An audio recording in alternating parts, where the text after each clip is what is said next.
أشرقت نفسي بنور من فؤادي حينما رددت يا رب العباد وانتشت روحي وصار الدمع الحمد لله وكفى وسلام على عباده الذين اصطفى أما بعد فأعوذ بالله من الشيطان الرجيم بسم الله الرحمن الرحيم وكذلك مكنا ليوسف في الأرض يتبوأ منها حيث يشاء نصيب برحمتنا من نشاء ولا نضيع أجر المحسنين وقال النبي صلى الله عليه وسلم ما أحد أصبر على أذى سمعه من الله يدعون له الولد ثم يعافيهم ويرزقهم أو كما قال صلی اللہ علیہ وسلم۔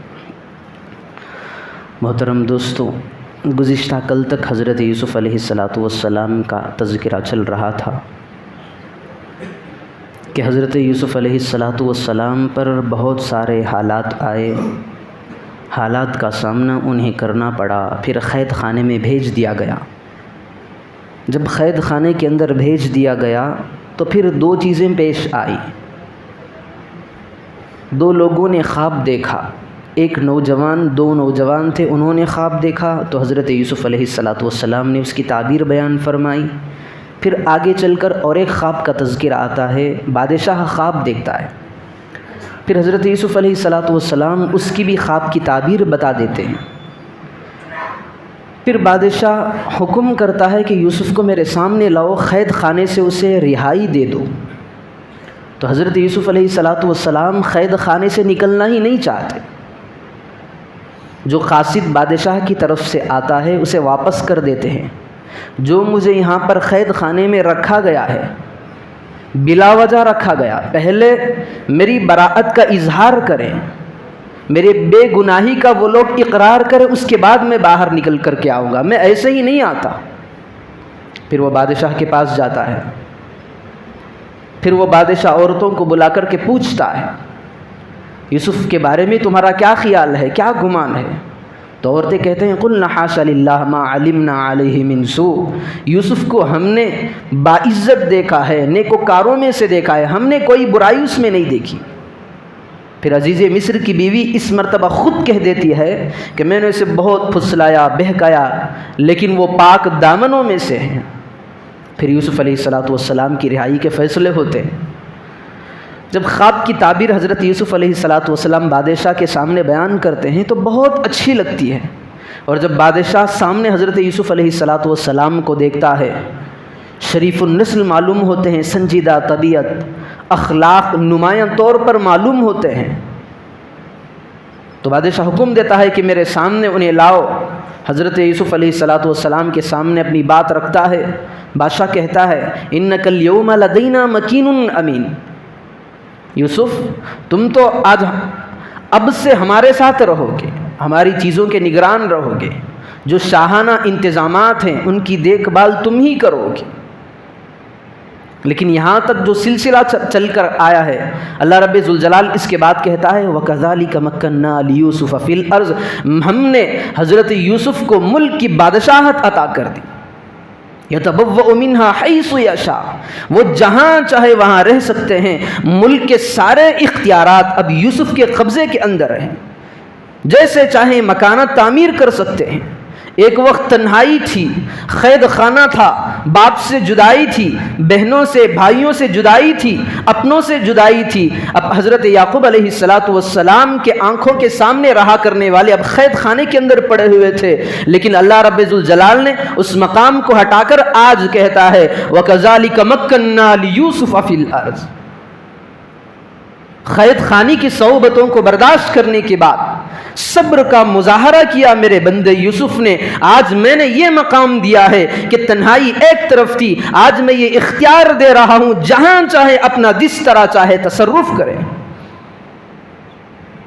ایک بہت بڑا پیغام اللہ رب ذوالجلال نے اس کے اندر دیا ہے کہ اللہ کا جتنا پیارا نبی، اللہ کا جو بھی نبی ہوتا ہے، اللہ رب ذوالجلال نے اس کو ہر طریقے سے آزمایا۔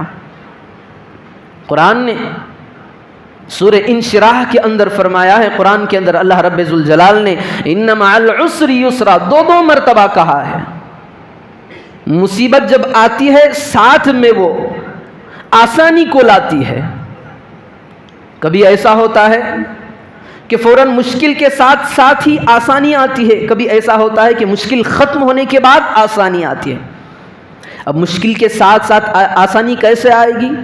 دیکھیں قرآن اٹھا کر کے اللہ رب ذوالجلال نے حضرت ابراہیم علیہ السلام کا تذکرہ کیا. حضرت ابراہیم علیہ السلام پر بہت زیادہ آزمائشیں آئیں. کبھی حضرت ابراہیم علیہ السلام کو حکم ہوا کہ اپنے اس بچے کو جو تمہارا چہیتا ہے اس کی گردن پر چھری رکھ دو. کبھی یہ آرڈر اللہ کی طرف سے آیا کہ اپنے بیوی بچوں کو ایسی جگہ پہ چھوڑ آؤ جہاں پرندہ بھی پر نہیں مار سکتا.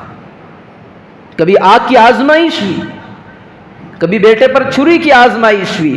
حضرت ابراہیم علیہ السلام نے خواب میں دیکھا، انی ارا فی المنام انی اذبحک فانظر ماذا ترا، اے میرے لاڑلے میں خواب میں دیکھ رہا ہوں اللہ نے مجھے تجھے ذبح کرنے کا حکم دیا ہے، تیری رائے کیا ہے، تیرا خیال کیا ہے؟ بچہ بھی نبی کا بچہ تھا، حضرت ابراہیم علیہ السلام کا ولد صالح تھا. تو حضرت اسماعیل علیہ السلام نے کہا یا ابت فعل ما تؤمر ستجدنی انشاء اللہ من الصابرین. ابا جان، اللہ نے جس چیز کا آپ کو حکم دیا ہے پورا کیجئے، تاخیر کس بات کی؟ آپ دیکھیں گے میں صبر کروں گا، صبر کرنے والوں میں سے آپ مجھے پائیں گے. ابھی دیکھیں مشکل آ رہی ہے. حضرت ابراہیم علیہ السلام نے اپنے بیٹے کو تیار کیا، ایک مقام پر لے گئے جہاں اونٹوں کو ذبح کیا جاتا ہے، مذبح لے گئے، ذبح خانہ لے گئے، اپنے بیٹے کو لٹایا. خود اللہ رب ذوالجلال کہتا ہے فلما اسلما وتلہ للجبین، انہوں نے اپنے بیٹے کو لٹا دیا. اب چھری رکھ رہے ہیں. یہ مصیبت بہت بڑی ہے. باپ کا امتحان ہو رہا ہے، باپ کے جگر کو یہاں پر کاٹا جا رہا ہے. اللہ دیکھ رہا ہے کہ میرا ابراہیم اس امتحان میں کہاں تک پاس ہوگا. حضرت ابراہیم علیہ السلام نے چھری کو چلانا چاہا، چھری نہیں چل رہی. ایک مرتبہ، دو مرتبہ تیز کرنے کے باوجود چھری نہیں چل رہی. پھر حضرت ابراہیم علیہ السلام رنجیدہ ہو گئے، کیوں یہ کمبخت چھری نہیں چل رہی. جب زور لگایا، ادھر سے حضرت ابراہیم علیہ السلام کے پاس حضرت جبرائیل آ گئے. اللہ کہتا ہے وَنَادَيْنَاهُ أَن يَا إِبْرَاهِيمُ قَدْ صَدَّقْتَ الرُّؤْيَا إِنَّا كَذَلِكَ نَجْزِي الْمُحْسِنِينَ. ابراہیم اس امتحان میں بھی تم نے کامیابی حاصل کی ہے. یہاں پر مشکلات آئی تھی، باپ اپنے بیٹے پہ چھری چلا رہا تھا، مشکلات ابھی ختم نہیں ہوئی ہیں. یہاں سے دمبا آ گیا، حضرت جبرائیل دمبے کو لے کر کے آ گئے. ایک مشکل ہٹی، دوسری آسانی آ گئی. ہر نبی کو اللہ رب ذوالجلال کی بارگاہ میں امتحان دینا پڑا. پہلے جو ہمارے سب سے پہلے نبی حضرت آدم علیہ السلام ہے، سب سے پہلے امتحانات کا سلسلہ وہیں سے شروع ہوا ہے. جنت سے حضرت ابراہیم آدم علیہ السلام کو زمین کے اندر بھیجا گیا. آئے روئے تڑپتے رہے، ربنا ظلمنا انفسنا وان لم تغفر لنا وترحمنا لنکونن من الخاسرین. اے اللہ، ہم نے اپنے جانوں پہ ظلم کیا ہے، بڑا ظلم کیا ہے. وان لم تغفر لنا وترحمنا، اگر تو ہماری مغفرت نہیں کرے گا، اگر تو ہم پر رحم نہیں کرے گا، لنکونن من الخاسرین، ہم گھاٹا اور ٹوٹا پانے والوں میں سے ہو جائیں گے. اللہ کہتا ہے فَتَلَقَّى آدَمُ مِن رَبِّهِ كَلِمَاتٍ فَتَابَ عَلَيْهِ إِنَّهُ هُوَ التَّوَّابُ الرَّحِيمُ. آدم نے ایسا گڑ گڑایا، میرے سامنے ایسی معافی مانگی، میں نے آدم کو معاف کر دیا. ہمارے نبی کو دیکھ لیں، اللہ کے رسول صلی اللہ علیہ وسلم پر کتنے ظلم کے پہاڑ توڑے گئے. حضرت موسیٰ، فرعون اتنا بڑا جابر، اتنا بڑا تشدد پسند تھا، ہر ایک پر ظلم کے گھاٹ اس نے اتارے ہیں. حضرت موسیٰ علیہ السلام پر ظلم کرتا رہا، ان کے بھائی ہارون پر ظلم ہوتا رہا، حضرت موسیٰ علیہ السلام کے ماننے والوں پر ظلم ہوتا رہا. لیکن ایک حد تک ظلم برداشت ہو سکتا ہے. جب پانی سر سے اونچا ہو جاتا ہے تو پھر فیصلے بدل جاتے ہیں.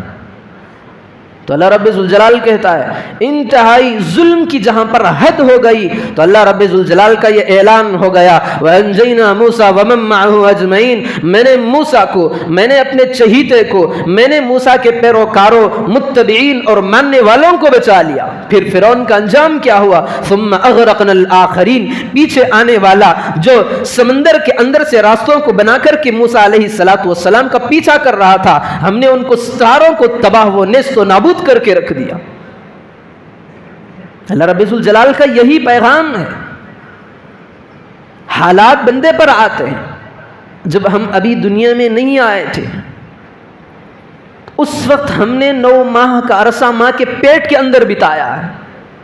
ہمارا کھانا پینا ماں کے پیٹ میں تھا، سونا ماں کے پیٹ میں، جاگنا ماں کے پیٹ میں، لوٹ پوٹ ہونا بھی ماں کے پیٹ میں۔ 9 مہینے کا عرصہ ہم نے اندھیری رات میں گزارا ہے۔ آج ہمیں یاد ہے وہ زمانہ؟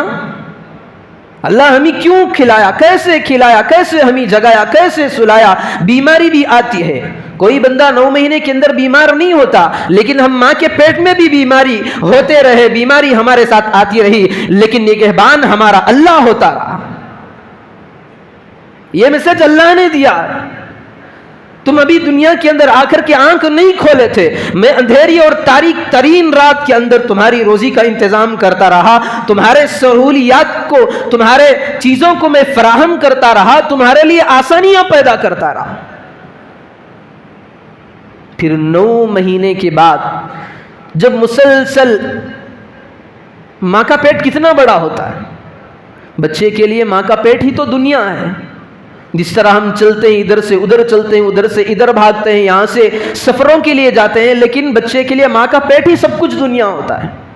اسی تنگدست دنیا کے اندر بندہ 9 مہینے تک جب برداشت کرتا ہے تو اللہ رب ذوالجلال جب اس کو دنیا کے اندر نکالتا ہے تو اب کہتا ہے بندے تو نے 9 مہینے تک صبر کیے، 9 مہینے تک تو نے اندھیری راتوں کے اندر اپنے اوقات کو کاٹا ہے، اب جا تو دنیا کے جس راستے سے چاہے، میں نے تیرے لیے ہر طرف روشنی کا انتظام کر دیا۔ یہ پہلا میسج ہے اللہ رب ذوالجلال کی طرف۔ سب سے پہلے بندے پر تاریک ترین اوقات آتے ہیں، اس کے بعد اجالا اور روشنیاں آتی ہیں۔ حضرت یوسف علیہ السلام کا جو تذکرہ یہاں پر چل رہا تھا، سب کچھ حضرت یوسف علیہ السلام نے دکھ سکھ کو برداشت کیا، قید خانے کو پسند کیا، اپنے بھائیوں سے دوری کو برداشت کیا، تہمت کو اللہ کی خاطر، اپنی جو وہ عورت تھی، مالکن تھی، اس کی برائی کی دعوت کو ٹھکرا دیا اللہ کی خاطر۔ پھر اللہ سے یہ دعا کی ربی السجن احب الی مما یدعوننی الیہ، اے اللہ یہ عورتیں مجھے فحاشی کی دعوت دے رہی ہیں، بدکاری کی جانب مجھے کھینچ رہی ہیں، اے اللہ میرے قدم ڈگمگا نہ جائیں، اے اللہ تو ایسے فیصلے کرنا، میرے قدموں کو جمع دینا تیرے اطاعت کے سامنے، مجھے ان عورتوں کے حوالے نہ کرنا، اے اللہ مجھے یہ برائی کرنا منظور نہیں، مجھے قید خانے جانا مجھے پسند ہے، میری دعا کو تو سن لے۔ اللہ کہتا ہے فاستجاب لہ رب، میرے یوسف کی دعا کو قبول کر لیا اور یوسف کو قید خانہ بھیج دیا۔ بظاہر یہ یوسف علیہ السلام پہ ظلم ہو رہا تھا۔ ثم بدا لهم من بعد ما رأوا الآیات لیسجننه حتی حین، یوسف کی بے گناہی معلوم ہونے کے باوجود ان لوگوں نے حضرت یوسف علیہ السلام کو قید خانہ بھیج دیا۔ لیکن ساری صعوبتیں، مشکلات کو برداشت کرنے کے باوجود آج یہ اللہ رب ذوالجلال کا اعلان ہے وَكَذَلِكَ مَكَّنَّا لِيُوسُفَ فِي الْأَرْضِ، یوسف کو ہم نے زمین کا قبضہ عطا کر دیا ہے، يَتَبَوَّأُ مِنْهَا حَيْثُ يَشَاءُ، جہاں چاہے جیسے چاہے وہ رہ سکتا ہے، جس طرح چاہے حکومت کر سکتا ہے، جس طرح چاہے آرڈر کر سکتا ہے۔ نُصِيبُ بِرَحْمَتِنَا مَن نَّشَاءُ وَلَا نُضِيعُ أَجْرَ الْمُحْسِنِينَ۔ اللہ کے پیارے حبیب صلی اللہ علیہ وسلم نے فرمایا تخلقوا باخلاق اللہ، مخلوق کو خالق کے اوصاف اپنانی چاہیے۔ اللہ کے اوصاف کیا ہیں؟ اللہ کے بہت سارے اوصاف ہیں، اس میں سے اللہ کے پیارے حبیب صلی اللہ علیہ وسلم نے ایک صفت یہ بھی بیان فرمائی ما احد اصبر علی عزا سمعه من اللہ یدعون له الولد ثم يعافيهم ويرزقهم، بخاری شریف کی روایت ہے۔ اللہ کے پیارے حبیب صلی اللہ علیہ وسلم نے فرمایا سب سے زیادہ صبر کرنے والی ذات اللہ کی ہے۔ کیسے اللہ کی ہے؟ دیکھیں آپ مشرکین کو، عیسائیوں کو دیکھیں، حضرت عیسیٰ علیہ السلام کو وہ 3 خداؤں میں سے ایک خدا مانتے ہیں۔ قرآن اس کا تذکرہ کیا ہے، ان کے اقوال کو نقل کیا ہے، ان اللہ ثالث ثلاثہ۔ عیسیٰ بن مریم کے بارے میں کہتے ہیں کہ 3 خداؤں میں کا ایک خدا عیسیٰ بھی ہیں، لیکن اللہ رب ذوالجلال اس بات کو بھی برداشت کر رہا ہے۔ اللہ کی الوہیت میں دوسرے کو شریک کیا جا رہا ہے، اللہ کا مقام و مرتبہ مخلوق کو دیا جا رہا ہے، پھر بھی اللہ رب ذوالجلال برداشت کر رہا ہے۔ کفار و مشرکین کہتے ہیں اللہ نے ملائکہ کو بیٹا بنا لیا ہے۔ جو فرشتے ہیں یہ اللہ رب ذوالجلال کے بیٹیاں ہیں۔ فاستفتہم لربک البنات ولہم البنون، سورہ صافات کے اندر اللہ رب ذوالجلال بیان کرتا ہے، مشرکین سے پوچھیں کہ اللہ نے فرشتوں کو بیٹا بنایا اور ان کے لیے بیٹیاں؟ تو یہ ان کا دعویٰ ہے مشرکین کا، لیکن اللہ رب ذوالجلال پر جو تہمت اور الزام لگائی جا رہی ہے اللہ اس کو بھی برداشت کر رہا ہے۔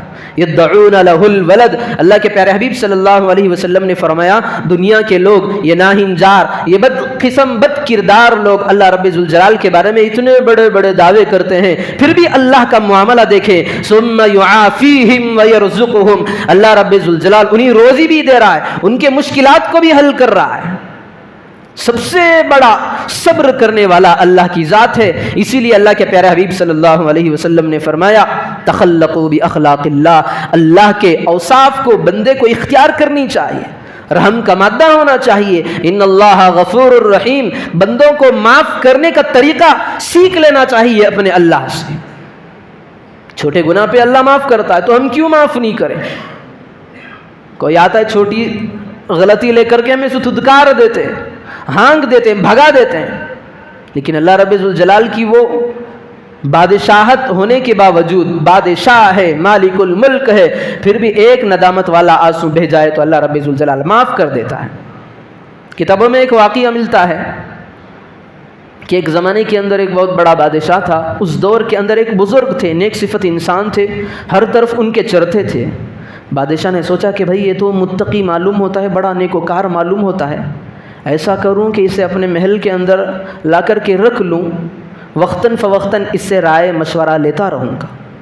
اب جب بزرگ آئے تو ان کا ارادہ ہی نہیں تھا، جس بندے کا دل اللہ تعالیٰ کے ساتھ جڑ جاتا ہے وہ مخلوق کے احکام کے مطابق عمل کرنے کے لیے تیار نہیں ہوتا۔ یہ بادشاہت کی زندگی اس کے سامنے ہیچ ہے، کیونکہ اس کا تعلق اللہ کے ساتھ مضبوط ہو چکا ہے۔ تو وہ بادشاہ آئے، بادشاہ کے سامنے کھڑے، اب بادشاہ نے بہت کچھ باتیں کی، اس کے سامنے کہا آج تم ہمارے ساتھ میں یہیں پر رہنا، ہم تمہارے لیے انتظام کر دیں گے، رہن سہن کا، آرام کا، سب کچھ تمہارے لیے انتظام کر دیں گے۔ پہلے سے تو یہ راضی نہیں تھے کہ میں بادشاہ کے محل کے اندر رہا کروں، اللہ رب ذوالجلال نے میرے لیے جھونپڑی دی ہے، سکون کی زندگی دی ہے، میں کیوں آؤں خواہ۔ اب انہوں نے بادشاہ سے کہا بادشاہ اگر ایک وقت ایسا آ جائے جو تمہاری یہ باندی ہے نا، میں اس کے ساتھ برائی کے ارادے کر لوں۔ بادشاہ غصے میں آ گیا، یہ کہاں کا بزرگ ہے، ابھی قدم نہیں رکھا تبھی میری باندی کے ساتھ برائی کے ارادے میں تلا ہوا ہے، تو فوراً ہانک دیا ان کو۔ تو بزرگ نے کہا میں ایسے آدمی کے پاس کیسے رہ سکتا ہوں جو ایک غلطی کو بھی معاف نہیں کر سکتا؟ میرے اللہ روزانہ میرے 70 گناہ 70 برائیاں اللہ رب ذوالجلال میرے روزانہ معاف کرتا ہے۔ میں اس دربار کو چھوڑ کر کے یہ فنا ہونے والی سلطنت، یہ فنا ہونے والی حکومت کے تحت نہیں رہنا چاہتا۔ فوراً وہاں سے نکل کر کے ٹکٹ لے لیے، جہاں اپنی جگہ پہ تھے وہیں چلے گئے۔ تو بادشاہ کے سامنے ان بزرگ نے یہ سبق دیا ہے کہ وہ ذات جو روزانہ 70 دفعہ اللہ رب ذوالجلال اپنے بندوں کو معاف کرتی ہے، تجھ سے تو ایک گناہ میرا معاف نہیں ہو سکتا۔ تو یہ اوصاف بندوں کو اللہ کے اختیار کرنی چاہیے۔ اور ان آیتوں اور احادیث کے اندر جو آج کا پیغام ہے، اس میں اللہ رب ذوالجلال نے یہ بتایا ہے کہ جب بندہ صبر کرتا ہے تو میں آگے چل کر کے اس کے لیے راستے کھولتا ہوں۔ وہ بھی اللہ رب ذوالجلال کہتا ہے وَبَشِّرِ الصَّابِرِينَ، صبر کرنے والوں کو خوشخبری سنائیے۔ صبر کرنے والے کون ہیں؟ اللہ کہتا ہے الَّذِينَ إِذَا أَصَابَتْهُمْ مُصِيبَةٌ قَالُوا إِنَّا لِلَّهِ وَإِنَّا إِلَيْهِ رَاجِعُونَ، جب انہیں کوئی تکلیف چھوٹی سر کا درد پہنچتا ہے، پیٹ کا درد ہوتا ہے، تو فوراً ان کی نظر رب الاسباب پر جاتی ہے، وہ اللہ کی طرف نظریں اٹھا کر کہتے ہیں انا للہ و انا الیہ راجعون، اے اللہ ہم تو تیرے ہی ہیں، یہ درد ہمارے سامنے کوئی وقت نہیں رکھتا، ہم صبر کر لیں گے، ہم تو نے ہمیں دنیا میں بھیجا ہے، پھر جب ہماری موت آئے گی اسی پر بھی ہم راضی ہیں، یہ درد کیا چیز ہے؟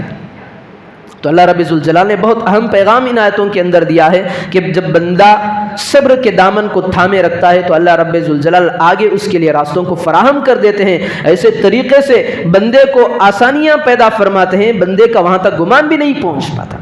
تو یہی بتایا جا رہا ہے ان آیتوں کے اندر۔ اللہ رب ذوالجلال سے دعا فرمائیں کہ اللہ رب ذوالجلال ہم تمام کو آخری سانس تک صبر کے دامن کو تھامے رکھنے کی توفیق عطا فرمائے، سنی ہوئی باتوں پر عمل کی توفیق عطا فرمائے۔